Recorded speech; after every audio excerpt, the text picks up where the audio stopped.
Автауна утуп алуу жөнөкөй. 100 iPhone'дун бирин утуп алуу жөнөкөй. Эч кандай маселе жок. Жөн гана балансыңды толуктан. Жөн гана мой О тиркемесин колдон. Жөн гана билеттерди топтоп, ийгилигиңди кармап кал. Жана албетте, билеттериң канчалык көп болсо, мүмкүнчүлүгүң ошончолук жогору болот. Hyundai Elantra 100 iPhone.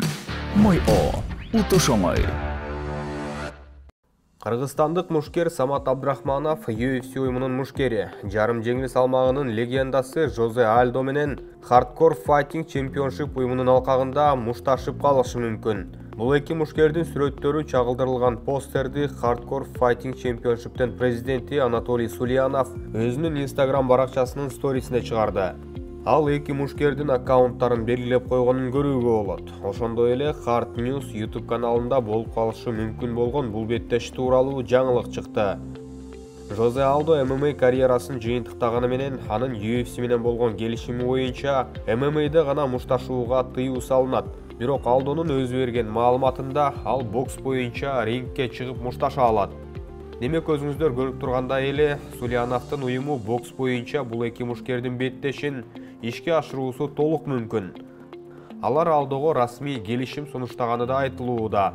Жада калса Самат Кыргыз өзү да Алдого сунушу менен кайрылып видео жаздырды.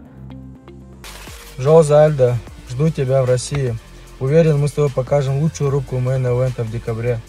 Я покажу тебе настоящую классику бокса. Давай, жду тебя, братишка.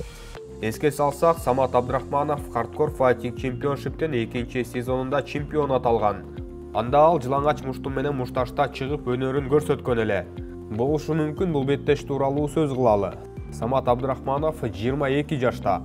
Анын боюнун узундугу 1,87 сантиметрди түссө, Жозе Алдонун курагы 36га келип калды. Жана боюнун узундугу 1,70 гана сантиметр.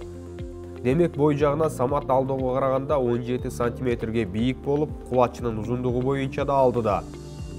Бул беттешти уюштуруу мүмкүн болуп калса, антропометриялык жактан артыкчылык Самат тарапта болот деп айтсак жарашат.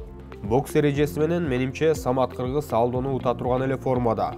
Спорттук формасынын туу чокусунда болбогон Алдо учурда дүйнө кезип, акчалуу беттештерди өткөрүүнү көздөй турганы анык.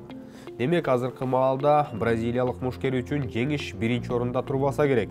Бирок ошол эле кезде анын бутта туруп мушташуусу же боксу мыкты экенин моюнга алып, дагы да атаандашка коркунуч туудура ала турган мушкер экенин эске алып коюш керек. Албетте, Алдого каршы чыгып калса, биздин Самат лендурушка даярдангандан да мыктыраак даярдыкта чыкканга күчүн жумшайт. Анткени UFC уюмунун легендасын бокс боюнча жеңип алса, бүткүл дүйнөгө таанылууга жана атагын алыска чыгарууга мүмкүнчүлүк пайда болот. Бул беттешке чыгуу эле кандай жетишкендик болорун бардыгыбыз сезип билип турабыз. Айтор кыргыз спортундагы чоң окуя бизди алдыда күтүп тургандай. Эң башкысы бул беттеш ишке ашуусун каалап күтө туралар.